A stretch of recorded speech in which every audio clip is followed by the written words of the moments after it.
Michael's Mission by Rudolf Steiner, Lecture 9, Dornach, 12th of December 1919. Since our trip has been delayed by a few days, I am able to speak to you here today, tomorrow and the next day. I'm especially pleased about this because a number of friends have arrived from England to whom I shall now be able to speak before leaving. These friends will have noticed that the building of the Goetheanum has made some headway even in difficult times. Thus far, though, it has not been possible to complete the building work, and there is as yet no certainty as to when this will be.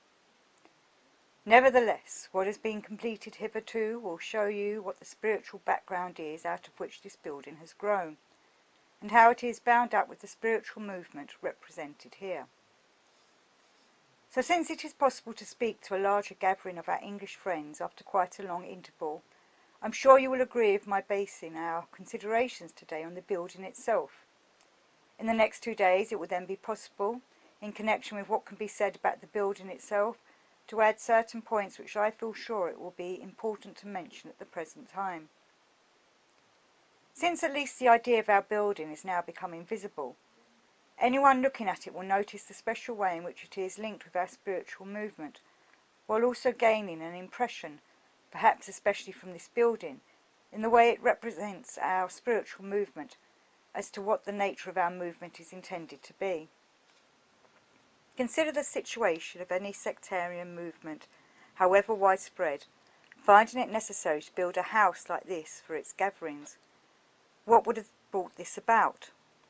Well, depending on the requirements of the society or association, it would have been built on a larger or smaller scale in one architectural style or another, and you would have found inside it, in one or another emblematic sign, an indication of what was going to be taught or presented within it. None of this, you will have noticed, has been applicable to this Goetheanum building. This building is not intended to be merely for the external use of the anthroposophical movement or the anthroposophical society. As it stands before you in all its detail, it has been born out of what our movement intends to give to the world with regard to the spirit. It would not have been sufficient for this movement to erect a building in some random architectural style. When the moment came when it was possible to discuss building a house of our own, this movement felt the urge to find a style which would emerge from the foundations of our spiritual science, a style which would express in every detail the spiritual substance flowing through our movement. It would have been unthinkable to have a house built arbitrarily in any arbitrary style for our movement. This should enable anyone to infer immediately how far this movement is removed from any sectarian or similar movement, however widespread it might be.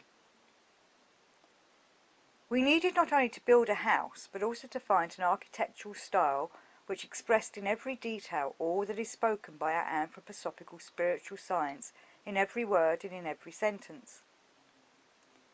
Indeed, I am convinced that when someone is able to enter sufficiently into what can truly be sensed in the forms of this building, please note that I said sensed, not idly fancied, it will also be possible for that person to discover in these forms, to read in these forms, whatever is also expressed here in words. This is no external matter. It is something which is inwardly bound up with the whole intention of this spiritual movement, a movement quite different from those spiritual movements which have gradually been emerging in human life since the beginning of the 5th post-Atlantean cultural period, or we could say since the middle of the 15th century. This is founded on the conviction that in the present time it is necessary to place something into human evolution which is different from what has hitherto been placed into human evolution since the middle of the 15th century. All the developments among civilized humanity over the past 4 to 5 centuries seem to me to have one specific characteristic in common, which is that external life in the widest sense has become heavily mechanized to the extent of becoming a kingdom in its own right. It forms a kingdom in its own right which is monopolized by those who consider themselves to be practitioners of living. And in addition to this external mode of living, which is spread over all areas of so-called practical life, there is also an amalgam of spiritual views. worldviews or philosophies or whatever you want to call them, which have over the years, but especially over the last 3 to 4 centuries, become estranged from life. In the feelings and sensations they give to human beings, they hover, as it were, above real practical life. The difference between these two streams has become so blatant that one cannot help saying, in our present age a time has arrived when these two streams are incapable of understanding one another, or perhaps one should say that they can no longer find any points of contact through which they might be able to have an effect on one another. We manage our factories, we set our trains on their railway lines, and we send our steamships across the oceans. We let our telegraphs and telephones come into play, and we do all this by allowing the mechanisms of life to run automatically and completely take us over. And side by side with this, we preach. We preach a great deal. The ancient ecclesiastical denominations preach in the churches, the politicians preach in the parliaments, the various aspirations preach on all kinds of subjects, about the demands of the proletariat, about the demands of women. Such a great amount of preaching goes on, and the content of this preaching is surely something which is clearly desired in humanity's present state of consciousness. And yet, were we to ask where we can find the bridge between what we preach and what our external life is bringing about all around us, we would, if we were honest with ourselves, be unable to find a satisfactory answer on the basis of the way our times are going. I mention the following phenomenon simply because it is the best example of what I have been describing. As you know, in addition to all the other opportunities we have today which allow us to preach, a good number of secret societies also exist. Among these, let us examine the ordinary lodges of Freemasonry, including those which had the highest and the lowest degrees. In these lodges we find symbols, triangle, circle, set square and compasses, and others. We even find this in context a much used phrase, the master builder of all worlds. What is all this? Well, when we go back to the 9th, 10th, 11th century and look at the civilized world in which all those secret societies, those lodges of Freemasons, spread out like a froth across civilization, we find that all those instruments which nowadays are laid as symbols upon the altars of these lodges were once tools of the trade for the building of houses and churches. There were set squares, there were circles, compasses, there were water levels, plumb lines. All these things were put to use in ordinary external life. In the lodges of Freemasonry, talks are now given with reference to these things which no longer have any connection with everyday life. Talks about all kinds of beautiful matters which, however beautiful they may be, are completely foreign to ordinary life and ordinary practicalities. Ideas have come into being, thought constructs which have no practical relevance whatever for daily life. We have gradually arrived at a situation in which people go to work from Monday to Saturday and then listen to sermons on Sunday. These two things have nothing to do with one another, and in preaching we frequently refer to those things which in bygone times had a lively connection with external life as symbols of what is beautiful, what is true, even of what is virtuous. Yet these things are out of touch with everyday life.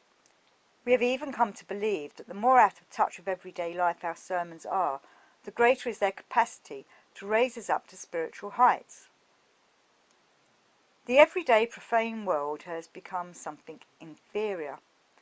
We see how today all kinds of demands emerging from the depths of the human being are not properly comprehended for what they are. What often is the connection between those sermons put forth in grand houses about how virtuous we all are, how we all love others regardless of race, nation, colour? What is the connection between such sermons and what really happens, what we really foster by cutting out our coupons and letting ourselves be paid pensions by the banks in order to ensure the safe continuation of our external lives on the basis of principles which have absolutely nothing to do with what those virtuous individuals talk of in their elegant apartments? We found, for example, theosophical societies in which everyone talks of brotherliness, Yet we do not have the least influence over what happens when we cut out our coupons. By cutting out these coupons, we set up a whole sequence of economic matters. Our life is fragmented into these two entirely separate streams. For example, and this is no theoretical example but one from life, it can happen, and has indeed happened, that a lady approached me saying, "I've been asked for a contribution intended to assist people, but they drink alcohol. Surely as a theosophist I cannot agree to this." That is what she said. All I could say in reply was, "Well, you hold stocks and shares. How many breweries do you imagine are supported by your assets?" With regard to what is important, it is not a matter on the one hand of preaching in a way which voluptuously gratifies our soul, while on the other hand adopting an attitude to life based on a way of living which has come down to us over the past 300 to 400 years. Few people have any inclination to enter thoroughly into this fundamental problem of our time. Why is this? It is because this dualism has entered into our life, most strongly during the course of the last 3 to 4 centuries. A dualism between external life and our so-called spiritual strivings. When people today speak of spiritual striving, they are on the whole referring to something entirely abstract, something unworldly, and not to something capable of being involved in everyday life. The question, the problem this points to, will have to be tackled at its very roots. If we here on this hill had been acting in accordance with the endeavours of the past 3 to 4 centuries, we might very well have sought the services of any architect, of some famous architect, in order to put up a beautiful building in whatever style of architecture we might have chosen. But this could never have been what we would have done. In that case we would have entered this building, we would have been surrounded by everything beautiful belonging to some style or other, and we would have uttered words in keeping with the building, just like all those beautiful sermons spoken in keeping with the external lifestyle chosen by people nowadays. Such a thing was not possible, for this is not what is meant by the spiritual science oriented in accordance with anthroposophy. Its intention has from the outset been entirely something else. It was not intended to set up that old false contradistinction between spirit and matter, where the spirit is dealt with in abstracto, and where it is impossible for it to submerge itself in the essence and being of matter. When is it appropriate to talk of spirit? When does one speak truthfully about spirit? One speaks truthfully about spirit only when one is referring to spirit as the creator of matter. The worst possible way of speaking about spirit, which is today often regarded as the most beautiful way, is to refer to it as a cloud cuckoo land never to be touched by matter. One must speak about spirit in a way which refers to it as having the strength to immerse itself directly in matter. When speaking about spiritual science, one must think of it not as being something which rises up above nature, but rather as being a fully fledged science of nature itself. When speaking about spirit, one must think of spirit with which the human being can unite in such a way that this spirit can also mingle with social life through the mediation of the human being. A spirit about which one speaks only in the parlour, a spirit which one wants to please by being virtuous and by loving one's fellow human beings, a spirit which will do its best to abstain from immersing itself in ordinary life, such a spirit is not genuinely spiritual. A spirit of that kind is a human abstraction. To rise up towards it is not a rising up to the true spirit, but rather the ultimate outpouring of materialism. That is the reason why we had to erect a building which in every detail is thought of as being, and is seen as being, something which arises out of what lives in our anthroposophically oriented spiritual science. And linked with this too is the reason why, in these difficult times, there has arisen an approach to the social question which does not want to remain enclosed within cloud cuckoo land, but would instead prefer to be a matter of real life from the outset of its activity, the very opposite of sectarianism in any form, by reading what is written in the demands of our time and doing justice to them. Of course, there is much that has not turned out so well in this building, but surely in all honesty one cannot nowadays expect to be immediately successful in every detail. What is important is that a beginning is undertaken, a necessary beginning in certain matters. And it seems to me that such a beginning has been made with this building. So one day, when this building is complete, just as the nutshell fits the nut, we shall, within these walls, which are not foreign to us, bring into it what flows through our spiritual movement, and assaults well with every line, with every form and colour. It is so essential at the present time for at least some individuals to be aware of this will, for it is this will which is all important. Let me now return once again to a number of characteristics which have come to the fore among civilized humanity over the past 3 to 4 centuries. There are in this evolution of civilized humanity some phenomena which characterize for us the deeper foundations of what in life just now is developing ad absurdum. It is indeed a development of ad absurdum. The fact is that a large proportion of humanity, of human souls, is asleep, actually asleep. When one is somewhere where certain things are taking place which are what I would call genuine counter-images, antitheses of all civilized life, when one is somewhere where these counter-images are not immediately obvious, but which nevertheless are taking place in numerous regions of today's civilized world, and which are symptomatic of what will continue to gain more and more ground, then one notices that human beings are indeed outside themselves of their souls, that they are outside the most important events of the times. They live in the everyday without paying any attention to what is actually happening at the present time, unless they are directly affected by those processes. Admittedly, however, the actual impulses for those processes do lie in the unconscious depths, in the unconscious soul life of those people. At the foundation of the dualism I have already mentioned is another dualism, the dualism expressed, for example, in Milton's Paradise Lost, which is a characteristic example of it. But this is merely an external symptom of something which fills the whole of modern thinking: sensitivity, feeling and will. In more recent human consciousness we have a sense of the antithesis between heaven and hell, or, as others describe it, between spirit and matter. Actually, the modern difference between the heaven and hell of the peasant out in his field and the matter and spirit of so-called enlightened philosophers is merely one of degrees. The thought impulses on which both are founded are identical. The contradistinction is between God and the devil, between paradise and hell. People are convinced that paradise is good and that it is frightful that human beings have been banished from it. Paradise is something which has been lost and waits to be found again. And the devil is seen as a terrible adversary who opposes all powers linked with the concept of paradise.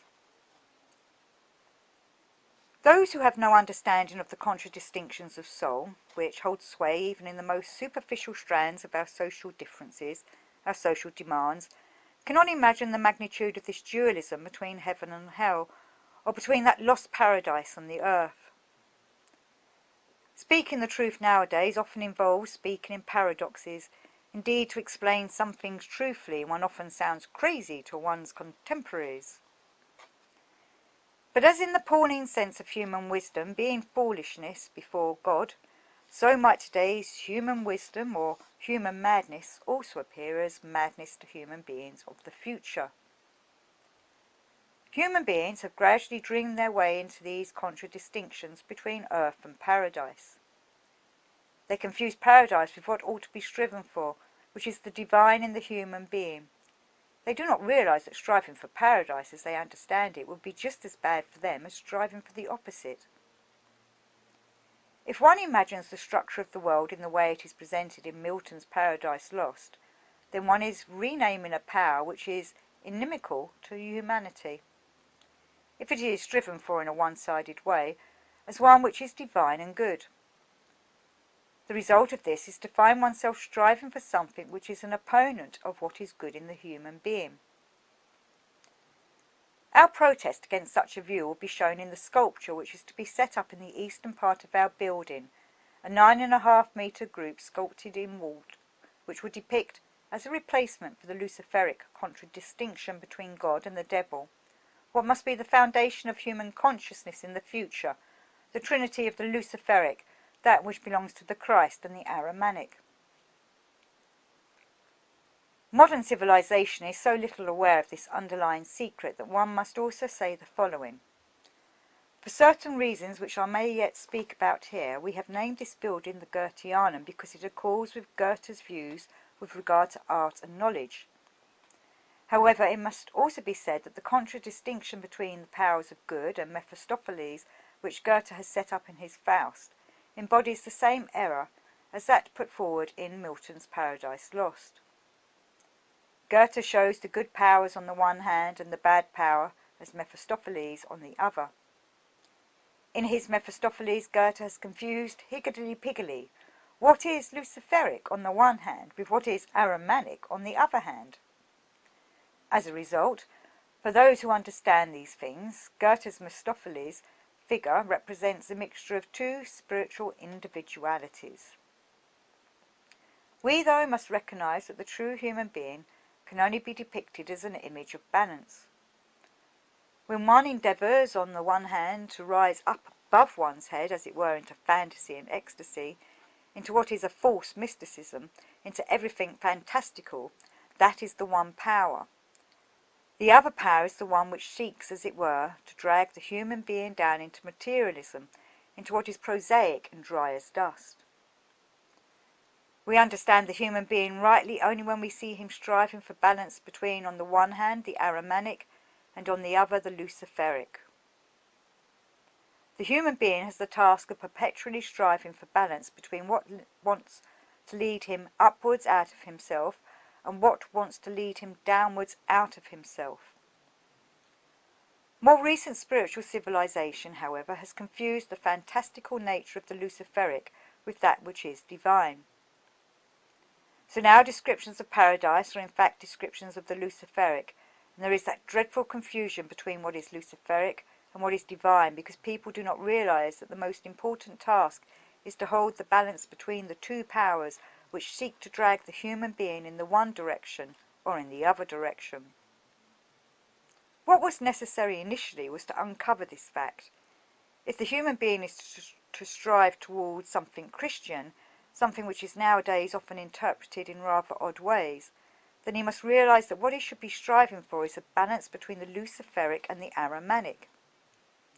He has to realize that over the past 3 to 4 centuries, true knowledge about the human being has been bypassed to such an extent that little is known about this balance, so that in Paradise Lost, the luciferic has been renamed the divine, to which the contrast has become the Ahrimanic, which is no longer Ahriman, but the modern devil, or modern materialism, or something similar. This dualism, which in reality is the duality between Lucifer and Ahriman, this dualism is still spooking about in modern consciousness as the contradistinction between God and the devil. So the paradise which has been lost should really be comprehended as a description of the misnamed lost kingdom of Lucifer. One has to speak so pointedly about more recent civilization because it is necessary for human beings to reach the realization that they are on a slippery slope. This is a historical necessity, but necessities also exist that they may be comprehended. They are on a slippery slope, and only the most radical cure can set them back on to an upward path. Very frequently these days descriptions of the spiritual world are taken to refer to something supersensible which does not live here on our earth. In seeing something spiritual, people want to flee from what surrounds us here on our earth, but they do not realize that by fleeing into an abstract spiritual realm, what they find is not the spirit but the region of Lucifer. A good deal of what is nowadays termed mysticism, or what is termed theosophy, denotes a search for the luciferic region. Today's striving for the spirit cannot involve merely knowing about the spirit. What is appropriate for the present striving, for today's striving for the spirit, is to have an understanding of the connection between the spiritual world and the world into which we have been born and in which we live between birth and death. Here is the question we should be asking above all others if we want to turn our attention towards spiritual worlds. Why are we born out of these spiritual worlds into this physical world? Well, the reason why we are born into this physical world, and tomorrow and the next day I will enter in more detail into what I am only sketching now, is because on this earth we can experience things which cannot be experienced in the spiritual worlds. In order to experience these things, one has to descend to the physical world, and thereafter one has to carry results of these experiences back up into the spiritual worlds. In order to achieve this, one has to immerse oneself in this physical world. One must immerse oneself knowingly with one's spirit in this physical world. One must immerse oneself in this physical world for the sake of the spiritual world. Fundamentally speaking, let us look at a normal human being who takes in sufficient nourishment, who sleeps the necessary number of hours, has breakfast, lunch and dinner and so on, who also has intellectual interests, who has indeed advanced spiritual interests and therefore becomes a member of a theosophical society, and who does what he can to find out what goes on in the spiritual world. Let us look at a person like this, someone who has, as it were, even in his little finger, everything which some literature or other of a theosophical nature has told him in this present age, but who otherwise leads an ordinary life. Let us look at this human being. What is the meaning of all the knowledge he acquires through his advanced spiritual interests?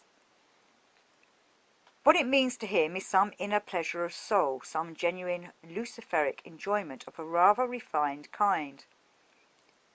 But nothing of all this will be carried through the portal of death, nothing at all. Among people like this, and there are a good many, there are those who, despite having even in their little finger knowledge about what an astral body is, what an ether body is, and so on, have not the faintest idea of what is happening when a candle burns. They have not the faintest idea what magical feats are pulled off whenever a tram runs along the street outside. They may ride in the tram, but they know nothing about it. And there is more. They may have knowledge even in their little finger about the astral body, the ether body, about karma and reincarnation, but they have not the faintest idea what goes on nowadays, for example, in a gathering of proletarian people. They are not interested. All that interests them is what the ether body looks like, what the astral body looks like, but they are not interested in the journeys made by financial capital since it became the ruling power at the beginning of the 19th century. Knowledge about the ether body, about the astral body, is of no use once such people have died. This is something which can indeed be said on the basis of a true understanding of the spiritual world. But it can only be meaningful once this spiritual knowledge becomes the instrument by means of which one is able to immerse oneself in physical, material life, and there absorb whatever cannot be absorbed in the spiritual world but must then be carried into that world. The natural sciences are today taught in our universities covering very many subjects. Experiments are carried out, research is done, and so on. And all this leads to the natural sciences with which we feed our technology, or even cure people, and do all kinds of other things. And side by side with this there are the ecclesiastical confessions. But I ask you, have you ever taken note of the content of those ordinary Sunday afternoon sermons where there is talk of the kingdom of Christ and so on? What connection is there between the natural sciences and what is said in church? On the whole, none at all. The two things carry on side by side. On the one hand, there are those who believe they have the strength with which to speak about God, about the Holy Spirit, and all kinds of other things. But even if they say they have feelings about all this, they still talk in abstract concepts, in abstract viewpoints. And the others talk about a nature in which there is no spirit. Nothing is done to form a bridge between them. And then in more recent times we have also developed all kinds of theosophical views, mystical views. These mystical views talk of many things which are far away from real life, but they do not talk about the life of human beings. Let me ask you, is it right to speak about the creator of the universe in such a way that he appears to be a very beautiful and interesting spirit, even though he would never be capable of creating the world? The spiritual beings who are so often spoken about today would never have been capable of creating the world. If they were as we imagine them, they would not even be capable of becoming involved in our knowledge about nature or about human social life. Without being presumptuous, perhaps I may be permitted to use an example to show what I mean. In one of my more recent books, Riddles of the Soul, I drew attention, as I have also done in my lectures, to the nonsense which is taught in one of today's sciences, physiology, namely that the human being has two types of nerve, the motor nerves which underlie the will and the sensory nerves which underlie perceptions, sensations. Well, since the invention of telegraphy, we have had an image of how telegraphy works.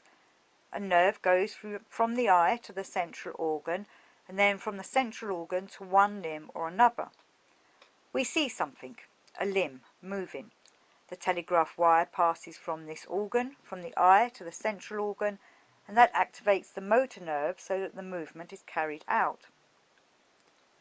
Science is appointed to teach this kind of nonsense. It has to be allowed to teach it because one speaks in the abstract about what one sees spiritually with regard to all sorts of things without developing thoughts capable of intervening positively in the way nature works. One lacks the strength to discover, in what one sees spiritually, some knowledge about nature itself.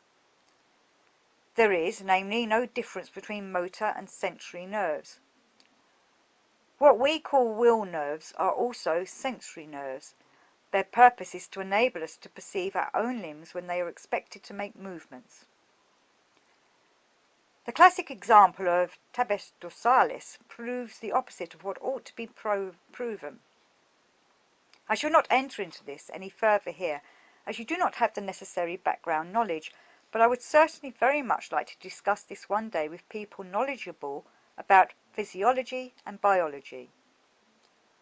All I want to point out here is that we have natural science on the one hand, and on the other hand there is much speaking and preaching about spiritual worlds which fails to touch on any real worlds surrounding us in nature.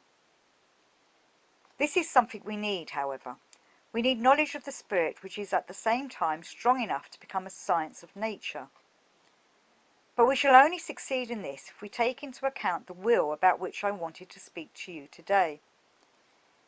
If we had intended to set up a sectarian movement which had some dogmatic ideas regarding the divine and the spiritual, and which simply had need of a building, then we could have erected or caused to be erected any kind of building. But that was not what we wanted. Since we wanted to demonstrate even through this external action that it is our will to immerse ourselves in real life, we were obliged to create this building ourselves out of the will of spiritual science. The details of this building will one day show that important principles which have been caused by those two dualisms to appear in a very false light can be established on a healthy basis. There is one more point I would like to make today. Please look at the sequence of 7 columns which will stand on either side of our main building. See plate 15. At the top are the capitals and at the bottom the plinths. They are not identical, for each is a further development of the previous one. In this way you may gain a view of the second capital if you enter in a living way into the forms of the first, and bring to life the idea of a metamorphosis as something organic. You now have a thought which is so full of life that it is not abstract, but instead follows the laws of growth. In this way you can see how the second capital develops out of the first, the third out of the second, the fourth out of the third, and so on up to the 7th. This is how we have endeavoured to develop a capital in a living way, and similarly with the archetypes, one out of the other in imitation of the creativity, the spiritual creativity which lives in nature itself, where one form there also emerges from the previous one. I had the feeling that now not one of the capitals could be different in any way. And something very remarkable has come to light in all this. Normally, when people speak of evolution, they often say development. Development, evolution, on and on.